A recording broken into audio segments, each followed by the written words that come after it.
Bismillah, alhamdulillah, wa salatu wa salam ala rasulillah wa ala alihi wa sahbihi wa sallam. It's really loud. Usually I don't need a microphone even. Alhamdulillah. So inshallah, I know we just finished salah. You've been here for some time. We just ate, so we might be a little groggy. So inshallah, I'll try to make sure that things are as interesting as possible so that this won't be your resting time for the rest of the program, inshallah. So one of the things that I just wanted to start off with is that I have a disclaimer at the beginning. Because I think a lot of times, especially for those of you that may have teens, and if you do have a teen, please raise your hand. How many of you have teens? Okay, good. I have 3, all at once, and all boys. All right, so make dua for me, inshallah. And the same with you. I know some of you too, alhamdulillah. Sometimes we come to workshops and things, and we hope for like the magic bullet answer. And just as a disclaimer, there isn't just one solution that's going to solve all of our issues. So even today, I'm just sharing some of my insights, and they may work, they may not work. I mean, that's life. And those that have multiple children of this age, you even realize that, you know, each one is different. And you could be trying similar things, different things, and some things work, some things don't work, and same house, same food, same everything, and you think you did everything the same, and they're completely different from each other. So, you know, that being the case, then obviously, obviously then that it's not just going to be one solution. Okay, so again, try, but again, there's no guarantee that everything's going to work. So that's the first thing I wanted to mention. The second thing is, and this is really important for us because sometimes as parents, especially if we're going through difficult times and we get frustrated, right, with one or more of our children, is that we could have actually done a very, very, very good job to nearly perfect job, and your child can still end up being a knucklehead. Right? At this age, especially once they get a little bit older, at some point they also have to start taking some responsibility for themselves, for the decisions that they make, for their own self-motivation. Now along the way, and this is what I'm going to talk about, is what we can do to assist them with that. But in Allah's eyes, they're adults. And they are held responsible for some of the things that they do, and have to take responsibility for some of the decisions that they make, and they can't just blame us. And as importantly, if not more importantly, you can't blame yourself all the time for everything. Because then we can get really down on ourselves, and it can zap us of our energy, and we can become depressed when it's not always our fault. Now that doesn't mean then that, it's all on them either, right? We learn and we reflect and we try to improve ourselves, right? But it should never get to the point of, despair and depression. Okay, because again, there's so many factors that are involved, right? And there's actually some biological things, and I chose not to get into those things today just because of the sake of time. But there are biological things that are happening at this age in the brain of the child that makes it seem like an alien abducted them and just took the beautiful Ahmed that we had, or the beautiful Aisha that we had, and something happened, and then they dropped them back and who is this, thing that's in my house? That you're not the same person anymore. Like, what happened, right? So there's actually, again, some biological things that are happening with the brain itself that causes some of these behaviors. So I'm not going to get too much into that. I have some information on that on my website, and then we can follow up later on through email or whatnot if you need more information on that. But I just wanted to be more solution-based today, inshallah, and then as opposed to why bad things may be going on in their life, inshallah. So just some areas of focus today, inshallah. One of the things that is key to motivation is that the child, and this is for all of us, that we understand our purpose, right? The why to us, the why of our life. And sometimes, because this is a really higher type of thinking here, that we think maybe they're just not ready for that, it's too deep. But it's not, especially at this age when identity is so important and they're trying to figure out what they're trying to do with the rest of their life, and why am I studying this? Leave me alone, get out of my face with that stuff, right? Letting them understand purpose is extremely important.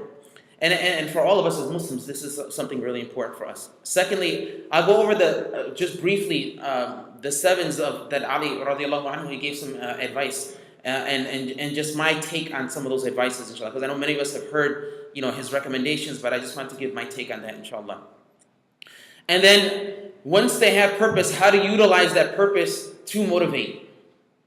Okay, because once they understand their purpose, then it becomes intrinsic motivation as opposed to extrinsic, right? They're at that age that you just can't be on their neck all the time. And they're going to find ways and other, reasons and purposes and things like that, and they need to be, we guide them and support them through that process, but it can't be just us, as teenagers and young adults. It's not going to be that we're doing it for them. It can't be. And then the importance of empowerment. And you'll see what I mean by this in terms of motivation. This is an extremely important aspect, especially with all the different things that are going on around us politically and religiously, and all the different stuff that's going on. This idea of empowerment is extremely important. And then just some other random tips, inshallah, as we move forward, inshallah. So just to begin, this idea of living life with purpose. So, and again, I'm not going to get into all the evidences and stuff like that, but there's two main purposes that Allah mentions in the Quran for every human being, right? And not just as Muslims, but as for human beings. And number one is to be a Khalifa, and number two is to be a worshipper of Allah, right? Ibadullah. And this is something that's extremely important, that our children know and understand this for themselves. Because when they have this purpose, then from there they figure out and they can extrapolate, no matter what field that they want to get into, how does it help to fulfill that purpose?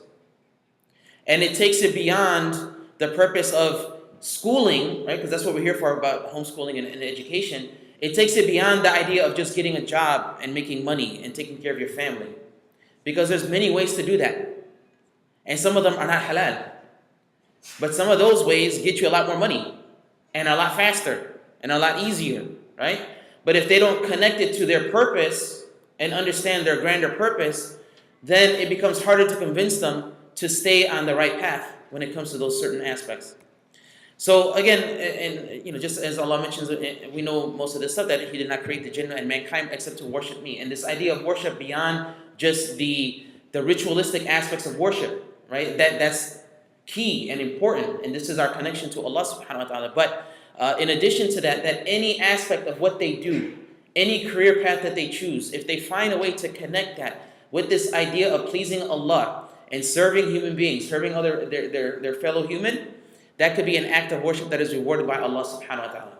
And once they realize and start making those connections, that in and of itself is a means of, inshallah, motivation. Right? There's a grander purpose to me studying than just studying for the sake of knowledge or just studying for the sake of a job. There's more to it than that. And that helps with motivation. And then secondly, this idea of being khulafa or a khalifa is that they have a responsibility. So when you talk about ibadullah, typically we're talking about our relationship with Allah. When we're talking about being a khalifa, this is our relationship with other human beings, and what is our status with other human beings, right? So bringing the will of Allah and transferring that out to the grander society. So how they conduct themselves in their business, in their education, in their daily interactions, the mu'amalat, as it's called, just this day-to-day interaction, this is them being a khalifa. So again, when they're thinking about their education and their career path and their relationships and everything that they do, always should go back to that purpose. Right? When you start a business, you always think of your mission. When you start an organization, you think of your mission. When you start anything, you always have a mission in mind. What is your mission? That's the why. So then, as human beings, we have an individual mission as well. What is our individual mission? And it has to relate to this. Now, each individual, can have a little bit different way or how that manifests itself. So you can go into education, you can be an engineer, you can go into medicine, and that will manifest itself slightly differently depending on what you choose to do, or be a mechanic or a plumber, whatever it is, but it should tie in some form or another. And when you're able to bring that tie-in, again, it adds to the motivation, inshallah. So again, teens lose motivation because they don't fully understand their purpose. And again, a lot of times for teens is difficult because one of the things in terms of just age appropriateness is that it's hard for them to think beyond the now, and that's normal. Most teens, that's just how they are. They want to know why now, and a lot of this is a later type of why, so it's a little bit difficult. But it's something that we still need to stress with them as parents and as educators, right? And later on, it'll click. Once that reconstruction happens in the brain and it finishes in their 20s, I know that's a little scary, but usually, all that mess gets cleared up by the latest 25 or so, inshallah. You'll see all of a sudden people just like, wow, I remember them when they were teenagers. I'm sure you grew up with some people too that were just acting crazy, right? And then all of a sudden, mashallah, look at them now, right? That all got cleared up. All that reconstruction that's happening in the prefrontal cortex of the brain, it all kind of got straightened out. But because if they were taught along the way what was right, even if they resisted, even if they pushed back, even if they argued, even if all of that was going on and they experimented with different things, if they were still being taught along the way, it's still accessible in their brain, so that once things settle down for them and they're able to now step back and reflect and not react emotionally, because the emotional part of the brain actually gets developed before the rational part of the brain. So that's why they're making all these emotional decisions and stuff like that. And you see America's Funniest Videos, these teenagers like skiing off of a roof. Like, how could they be so dumb? Well, because they're emotional, not logical yet, right? But that teaching that goes along and the mentoring and the guiding, it goes back in there for later access. So continue to do it even if it seems like they're not listening or agreeing. And inshallah, if you did a good job and they're really, dedicated to Allah and doing what's right, it'll come back. It'll come back to them, inshallah. So really get them to understand their purpose, and that will be the key to their general motivation overall, so that they can focus on their mission of coming closer to Allah personally, and then in a greater level, bringing all of society closer to Allah, seeking justice, seeking mercy in all those aspects that we have. A lot of times the kids now, because we have, unfortunately, a lot of the Muslims have this apologetic kind of, lack for a better term, sissy way of dealing with what's going on nowadays. Our kids get affected by that. Very impotent. They want to feel that they can make a difference. They want to feel empowered, and we'll talk about that later. And if they understand that this is their grander purpose, part of their grander purpose is to be passionate about something, whatever it is, and that by in and of itself can make a big difference on motivation. That can make a big difference when it comes to motivation. So we can't stunt them when they want to try certain things or be advocates for certain things, inshallah. But we'll talk about that later, inshallah.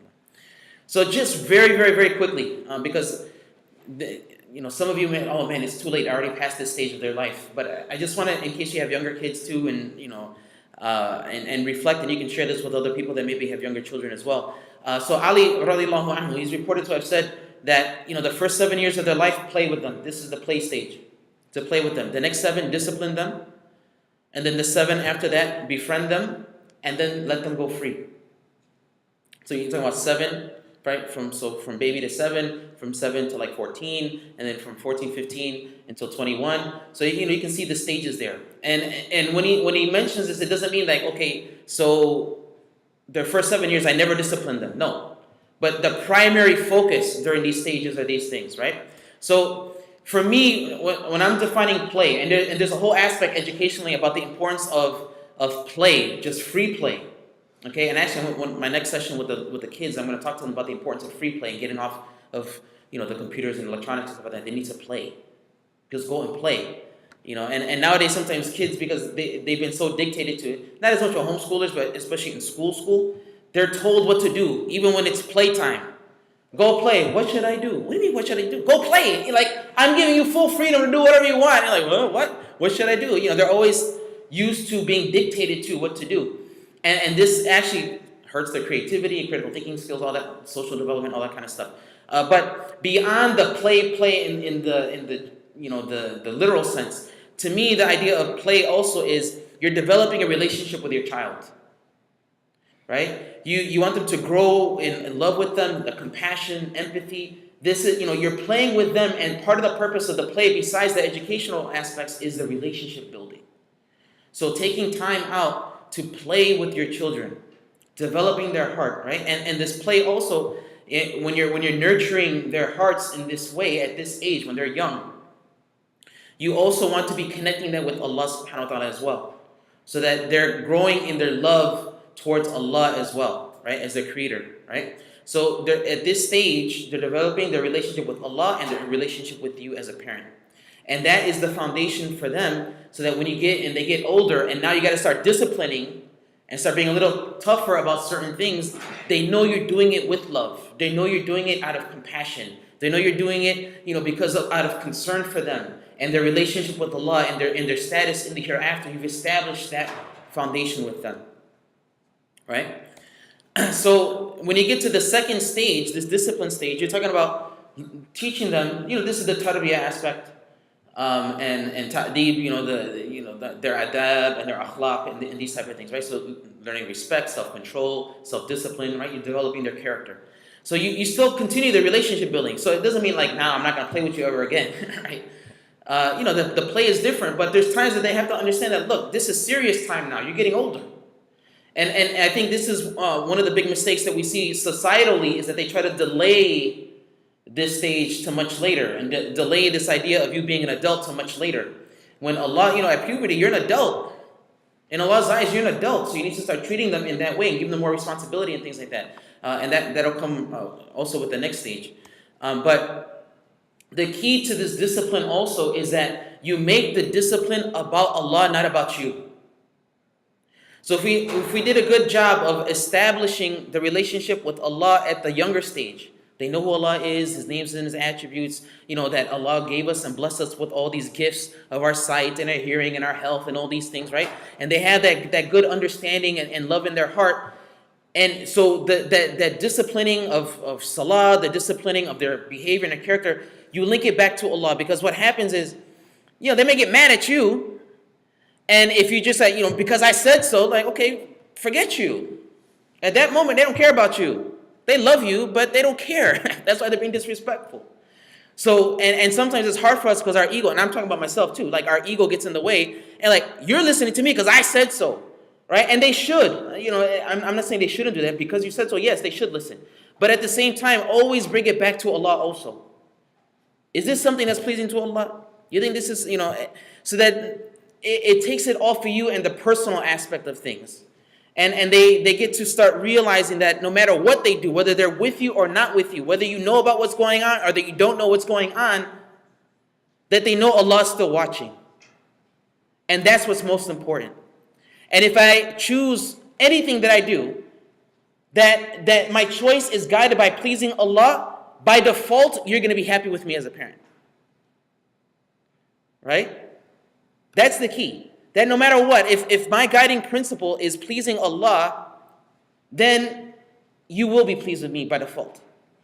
Okay, so this is one of the important pieces about motivation in terms of their behavior, as well. And then also just the discipline of studying on their own, not having to be nagged and all that kind of stuff as well, right? So you connect it back to their purpose, connect it back to pleasing Allah, so that their knowledge and their effort, focus on effort, not results also. Results are in Allah's hands. Effort is in theirs. So you focus on effort. And this is how Allah judges us too, right? We try, and sometimes, we don't get to study all the Arabic we wanted to study or memorize as much Quran as we had intended, but Allah will reward us based on our effort. So that's another thing we need to be careful with, with our children, is that we focus a lot on results as opposed to effort. Focus on effort. And if you know that they're trying hard, don't worry about the end result. Be happy with them and show that you're happy with them because they worked hard. That's what's most important with anything, that they're doing. Use a lot of positive reinforcement, especially when they're accomplishing Islamic tasks, but anything, right? If you're linking it back to Allah, anything is an Islamic task, right? And it shouldn't just be material rewards, because then they're gonna think that when they do something that they're entitled to some kind of Xbox or something like that. Hey, I memorized all this. I memorized another Jews. Like, where's my whatever new game? Like, really? That's a big mistake. That's a big mistake. We got to be very careful, especially when they get to this stage. When they're younger, sometimes they don't understand, the things that are not tangible. But at this age, they need to really move away from that as much as possible. Is that why you're doing what you're doing? And if that's in the back of their mind, then we need to really shift that, because then, that could be potentially a big issue for them. And very, very importantly is preempting a lot of the puberty stuff, having the conversation before they hit it. And this is really important too when it comes to just their understanding of who they are and their development and whatnot, that they know ahead of time. And this is especially important for boys and for girls, anybody. The girls, they hit maturity and they think they're dying because nobody told them what's going to happen and how to deal with that, and the different aspects of that, the spiritual aspects of that, of tahara and salah and responsibility in front of Allah. Now it counts, right? I don't have to tell you any more about salah just because you're 12. Like, this is your job now, right? I'll do it because I love you, but this is your responsibility, right? If you hit puberty, the physical changes, they need to know ahead of time, the emotional things that are happening, in terms of relationships and stuff like that. It's normal that you're gonna like the opposite sex. Imagine if Allah didn't have us like the opposite sex. Why would we ever want to get married, right? I mean, it doesn't make any sense. They need to understand that this is natural and it's not wrong, but what do you do with that? How do you deal with that? It's not wrong that you like the opposite sex. That's good, especially nowadays they try to pump the opposite. Be happy that they like the opposite sex, right? But teach them how to control that within the context of their mission, within all the other aspects as well, inshallah. And then the other seven about befriending. So it's really about communication. So you kind of change a little bit to being like a bigger brother, big sister. Now that doesn't mean you don't have parameters and guidelines and discipline, right? But it kind of changes a little bit. They already know what they're supposed to do. They're just making dumb mistakes. Now they need the support on how to deal with that, with those different situations, right? You have to be willing to get into the taboo topics. I don't care where you grew up. I don't care how things happen back home. It doesn't matter here. It doesn't matter here. And you're going to have to get comfortable with that, as uncomfortable as it may be. Because in school or on TV or on the internet, they're talking about same-sex marriage. They're talking about, all kinds of, craziness that's going on out there. You have to be prepared and ready to have that conversation. And if you really don't know how to do it, you need to find somebody that can, because it needs to be addressed, because it's going to be addressed by somebody. And most likely to be somebody that doesn't know what they're talking about or who will steer your child in the wrong direction. How to deal with Islamophobia, how to deal with extremism, all those different type of issues, those conversations need to happen, and you need to be supportive with that. Start increasing them in responsibility. Again, this will help with motivation as well. Give them more tasks to do, but frame it in the way like it's not that you're giving them more jobs to do, but I can trust you now to do more. So prove it now that you could be an adult. I want to treat you more like an adult, so show me that you can handle it. So it's a little bit different way of wording it. Not just like, now you got more chores, you're 15, haha, right? I'm not going to do anything now. Like, you can try it. That could be your goal, right? But, the way you frame it is different. The way you frame it is different. And, again, the intention is to teach them responsibility, inshallah. Right? And, ask them for input on family decisions. Hey, we want to go on vacation this year. What do you think? Right? Don't just drop Disney on them every single time. Like, man, I've done that 5,000 times. I'm 15. I don't want to go to Disney anymore. Can we have some other idea? Get their input. Right? And I'm not saying to go to Disney. I'm just using that as an example. Trust. Allow them to make some mistakes. And this is one of the biggest issues that we have. Especially as parents, we love them. We don't want them to make mistakes. So we hover over them and stuff like that. This is the time for them to make mistakes. It's okay for them to make mistakes, especially when they're passionate about something, right? Mom, I want to, maybe they found out about, a homeless shelter or something like that, that they for some reason that just became their passion. I want to try, a drive for them. And they look like they don't know what they're doing, what they're talking about, how to start the drive, anything like that. Be supportive of them. Let them make the mistake. It's not a big deal. Even if they, collect $5, so what? So what? They're not running the shelter. But now, if they're allowed to make some mistakes and learn along the way, this is the time for them to make mistakes. They learn from that so that when they are in charge of the shelter, they've already have a wealth of experience. But sometimes we get in the way and stunt them from making those mistakes. And there's a big issue in the masjid when it comes to youth groups. They stop the youth group so much. Just let them make mistakes. Who cares? They make some mistakes or whatever. They make some mistakes. When the board makes a mistake, that's a big deal. But they're not on the board yet. And then we elect these people to boards. They have no experience. No, why? Because they were stopped and stunted when they were younger from making mistakes. So now they're making mistakes when it's a big deal. And then we get stuck in the situations that we're in, in a lot of our communities and schools and different things. And again, just make sure that all the discipline is about Allah subhanahu wa ta'ala. So, and then the sevens, let them go. Really, it's about support. Be available to them. That doesn't mean you just, okay, now you're out, 21, beat it, I'm done. That's not what we're talking about here. But, you're establishing that right relationship with them. Hopefully you've established that with them. So just now let them know that you're there for them. If they want some advice, you're not dictating, you're just giving them advice, right?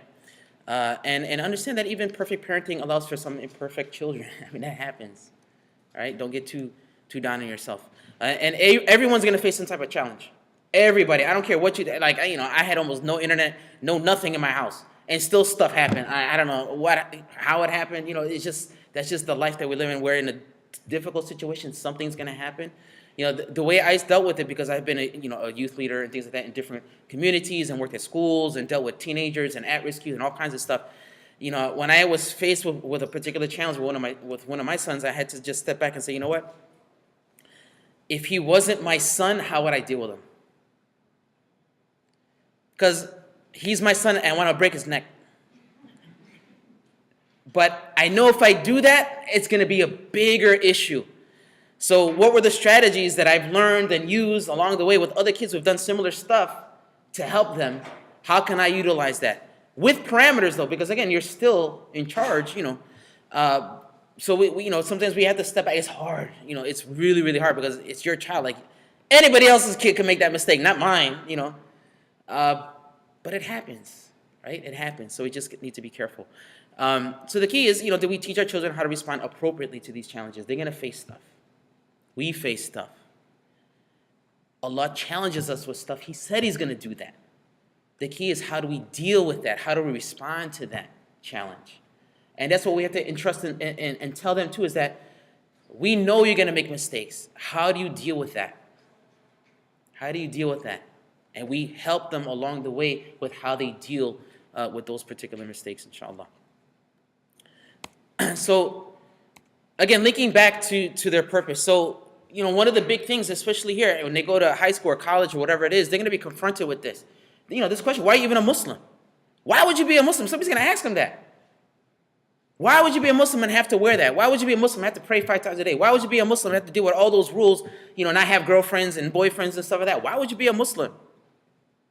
If they've never been asked that question, and more dangerously, never had to answer that question for themselves, not for you, for themselves, and they get caught with all this without, really thinking about that, it could be dangerous for them. So, ask that question. And I know a lot of times, especially, again, if many of us come from immigrant communities, you're not allowed to ask that question. You might get smacked. Why am I a Muslim? Astaghfirullah. Right? Why should I believe in Allah? What do you mean, why should you believe in Allah? I mean, here, that's a legitimate question. They're asking that question. Atheism, moral relativism, that's secularism, all that stuff is very prevalent now. They had to be prepared for this. Right? And why be Muslim? Other people are good. I know good people. I got friends that they're nice. Why be Muslim? Right? So they need to understand what does it mean to be a Muslim? And that all needs to link back to their purpose, right?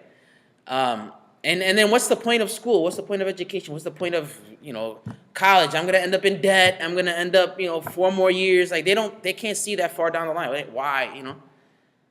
You have to have those conversations. It can't be, trust me, this was good for you. Like, at that age, they need more than that. When they're little, they trust you because you're there to provide them comfort and security. When they get older, they feel that they're independent. They don't know what they're talking about, right? They really are ignorant, but they think they know stuff, and they think they can handle it on their own. So you need to show them how they can take that kind of new independence that they have and utilize it in a way that, inshallah, will be beneficial for them. And whether it's with their studies or their growth and whatnot, right? So in terms of being a Muslim, that their mission is to provide guidance to the world. This is part of your mission, right? You're here as a Muslim, and part of your mission is to bring guidance to the world, to bring about justice, mercy, compassion. So there's a lot out there right now that they could really latch onto when it comes to this concept. Whether it be police brutality, whether it be Islamophobia, whether it be hunger, whether it be whatever it is, there's a lot of causes out there that they could be a part of that would bring them grander purpose. and linking that back to Allah and pleasing Allah. And this is my responsibility. This is my responsibility. I'm not doing people a favor by doing this. This is my job as a Muslim to do this. Right? I'm not doing a favor to the homeless person. I'm not doing a favor to the oppressed. I'm not doing a favor. This is my job to help them. That's very different. Right? That's a very different paradigm shift. And this is what the peace of Islam really is about. And then when it comes to school, so use whatever area of study of interest so they can bring positive change to whatever it is that they're trying to do within that purpose. So you could be a doctor, but make sure you're giving back and doing free clinic every once in a while or helping people. There needs to be a grander purpose than just making a whole lot of money, having a car. I mean, you get old with that. That gets old. You're gonna get another new car. Okay, that's nice. And then after a couple of weeks, it's a car again. Right? There's only so long that lasts. And for some, especially with boys, actually, I don't even care about a car. So then why study? So bringing it back to the purpose, now they're studying for this life and the hereafter because that studying will help them to be better at advocating on behalf of this or, serving that or, whatever it may be. So just quickly, this is really, really important. When it comes to empowerment, youth have that natural fire. And I know all of us did. When we were young, we were, wanted to do all this and change the world and do all this. We have to utilize that and not stunt that, right? Sometimes, again, we think they're too young. They're going to make mistakes, all that kind of stuff. That's the point of their youth. Let them make the mistakes. We talked about that before. Active youth is part of their purpose, right? Service, advocacy, and outreach. They need to be doing some aspects of that. When they're a little bit younger, expose them to all of it and see what they like. And once they get older, let them try to even come up with their own things or latch onto one in particular. Again, it could be environmental issues. It could be anything. Let them latch onto that and encourage it. But again, always link it back to Allah. That you're not doing it just, because it's good to support women's issues. Yeah, that's nice. But bring it back to Allah because this is what the Prophet ﷺ said. This is what Allah subhanahu wa ta'ala, mentions that this is part of our purpose, right? So, just some examples of things that they may be interested in, get them involved in those type of things. That by itself motivates. I'm telling you, it's a big motivation. And it helps to keep them away from extremist groups. Because, the reasons why people join fraternities or gangs or, crazy groups and stuff like that is because they feel a lack of empowerment, and these people are empowering them. They're making them feel loved. They're making them feel comforted. They're making them feel powerful, right? We have to give them alternative ways to feel that so that they don't search those things out, right? So they don't search those things out. And it also makes them feel selfless. It's beyond them. Here everything's individual. You're going to be, good for yourself, forget everybody else, dog-eat-dog world, survival of the fittest. That's not our mentality as Muslims. So it's more than just you. So yeah, you're successful. That's not enough. Help others be successful too, right? But we can get caught up in that, and it's very dangerous. And then finally, very importantly, we have to teach them American history. This is extremely important. They need to know how they fit. They need to know not just the flowery part of the American history. They also need to know the mess part of American history. There was genocide and slavery, right? There was internment. There was, indentured servitude. They need to know that. Like the stuff that's happening now is not strange. It may be strange for certain people because you weren't targeted before, but it's not strange. Talk to your African American brothers and sisters. I'm Puerto Rican. We've dealt with stuff. In Puerto Rico, the United States, they forcibly tied the tubes of 1/3 of the female population in the 50s to control the population. This is documented. This is what they do. Right? This is not strange and different. So, but how did we deal with those issues in the past so that they can learn how to deal with them now? This is really important. They understand their history, right? So know their rights, know the Constitution. Take the good. Take the good. There's a lot of good here also, right? But also let them understand that the stuff that's happening now is not that weird. Now it's just us. So let's deal with it, right? So they don't back off and, again, be impotent, but be empowered to do something about it. That again, they have a responsibility to improve the society, inshallah. So again, I have just other stuff online. I don't know if we have time for a Q&A because I know the schedule got shifted. So if you have any questions, inshallah, if we can't do it now, then we can do it, inshallah, by email. I have business cards and stuff like that, so inshallah. Jazakumullah khair. And a YouTube page as well. We do have a few minutes for question and answer, so if anyone does have a question, you're welcome to come forward to the mic here, or I can come to you.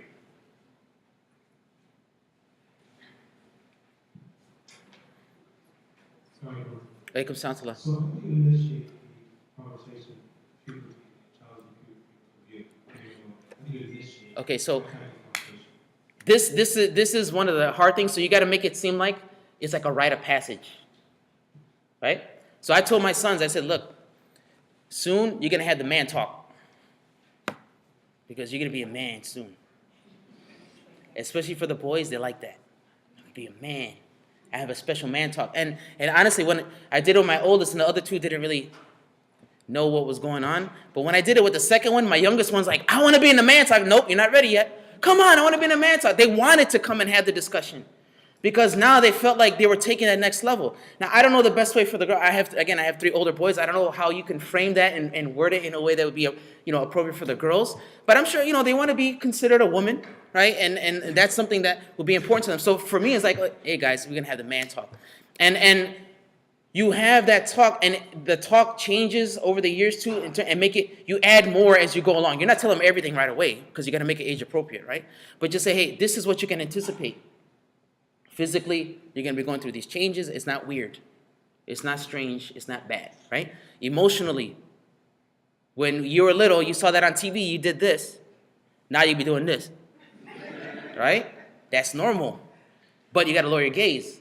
Things are a little different, right? Because there's a spiritual change too that now you're going to be held accountable for what you do, right? So I'm not going to be on your back. So you frame it in that way, but you kind of make it an achievement that they've reached the man talk. So, you kind of have the talk, that's the relationship building. And then I had a book, one of the books, and there's a boy book and a girl book, like Muslim Teens Guide to Growing Up or something like that. Then I give it to them to read. So I talk to them, let them feel comfortable. I give it to them to read, and then I come back and I say, do you have any questions? From there, that kind of a thing. And then, again, as they get older, you can add a little bit more information as they get more mature and they start figuring stuff out. Because you were very vanilla at the beginning, and then they start realizing there's more than just vanilla to it, and you got to give them a little bit more. So, inshallah, that's kind of like my way of doing it, inshallah. Yes? I just wanted to add something to that, too. Mm-hmm. I have 2 girls who are about that age, and what I did is Sister Hannah, mashallah, has a wonderful guide for girls. It's like a 1-sheet, 2-sheet guide. It's wonderful. So, we talked, we read that, and I also put together a little kit for my daughter with like some supplies and some Mashallah. goodies, so she could look forward to that time. And I grew up in a time where parents talked to kids like that. I didn't know what to expect. Yeah. When I saw those things happen myself, so I made sure to let her know that, and then to also just like you said, make it not be so weird. And Right. change. One other thing I wanted to touch on too, and I also have another question on that, but I know there's some kids present, so I won't say the word, but there's a certain keyword that we have to be aware of that is easily accessible online. Mm-hmm. People get addicted to it. And, Right. it's very, very destructive. There's a wonderful kids book. It is done like in watercolor cartoonish, but not too easy to read. But you can find it in the library. It addresses that issue in a very kid-friendly way. But I'm all for talking to kids about those tough issues, but you have to find a way to do it. Yep. With the being attracted to the opposite sex versus the opposite, the other Right. thing that's available nowadays. Right. I found something like Shaykh Yusuf Estes, a video online with people about it, but he framed it around the story of prophet. Right. So I found that was a great way to also talk about that. It's so essential to include those topics when we talk. So, mashallah, jazakallah khair for sharing. One of the things, just always keep in mind, though, is that don't outsource all of it. Because you still want to have that relationship piece. And some of them, again, I have 3 kids. They're all very different. Some are more open, some are less open. But at least you have to take that step to let them know that you're willing to talk. And again, maybe they won't want to, but sometimes you still have to take that initial step to let them know that it is okay to talk. It is okay to ask questions. And you don't mind it. And you prefer it. And just let them know. Be very clear, about that. Again, whether they take advantage of that is up to them. But go ahead and do that. Then utilize those other resources on top of that. But I know a lot of us, because we're uncomfortable, we want to outsource everything. Oh, I'm going to show this video. I'm going to give them a book. I'm going to do this. I'm going to send them to the masjid. All this kind of stuff. And you haven't developed that relationship. Then they want to get married and they have no relationship with you. And they're doing everything online, everything through other people. And then you get mad, like, what do you mean you got somebody you want to marry? I didn't know that. Well, you never established a relationship about communication and stuff like that. So it's really important to do that to avoid other issues in the future, inshallah. Yes, I can stop. Can you touch on having different activities for your children?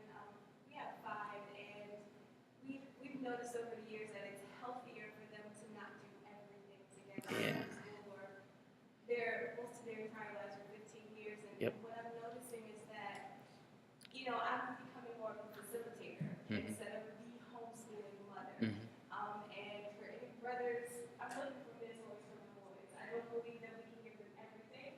And so I'm just looking for them to be able to shadow different men, Muslim men and non-Muslim men, in their careers and how they were when they were teenagers. And so can you speak on how we can find resources and nurture them individually? Right. This is hard. Yeah. Because again, typically it's just the mom doing most everything, and when they get older, the age gap seems bigger, even though there is still the same difference as before. But when they're 7 and 5, they can still play, and it's not that big of a deal. But when they're 17 and 15 or 13, it becomes bigger. But you can't be stretched but so far. So it's really, really difficult. Hopefully, organizations like this and other homeschool groups will help provide some of that.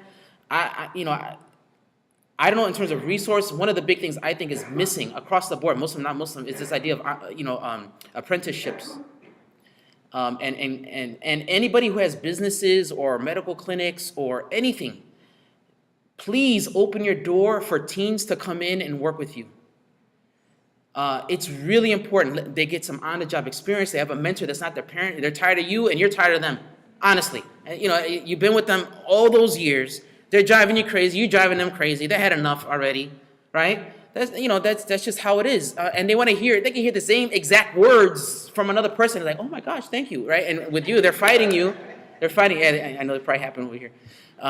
So I mean that happens. That happened to all of us, even when we were kids, right? So, but honestly, if there's any of you that have any kind of opportunity to do that, please open your doors for these youth to come in. I tried to do that when I had Andalus and encouraged my students, since it was a part-time program, to go out, and we had a few that went to medical clinic, and they were helping to put up posters and information and stuff like that, and they were just mentored. That by itself is a huge, huge deal. Business, anything like that. So, I think this is something we need to push more and demand more from the masajid and the youth groups, to try to establish those type of things and really educate the community and it's free labor. This guy, legal slave labor from kids, right? They can help you out in your businesses and stuff like that. Not in a bad way, but I think it's really, really important. I don't know, honestly. That's something that we all are looking for. But inshallah, if anybody else has resources on that, please share it with the organizers, and hopefully they can pass that out. That's it? Yes, I want to comment as well, there's some resources I want to share with her because I'm working with high school kids. Oh. So there is a website, it's called giveyours.com or Say it again? Give Youth? Give youth? Yeah, so she can go to that website and the kids can initiate or establish student service. MashaAllah. Also in Northern Virginia we have Innova, so all the hospital opens the door for them. MashaAllah. Yeah, I mean, I did that just quickly. I did that when I was the youth director at Dar Hijra. We took the youth, and it was a 8th grader that organized this. She organized calling an elderly center, and we went out and we just spent time with the elderly, and they got to meet older people and stuff like that. So again, you're empowering them, to giving them leadership, but also opportunities to think of people other than themselves. And this is something really important, again, for that motivation aspect, inshallah.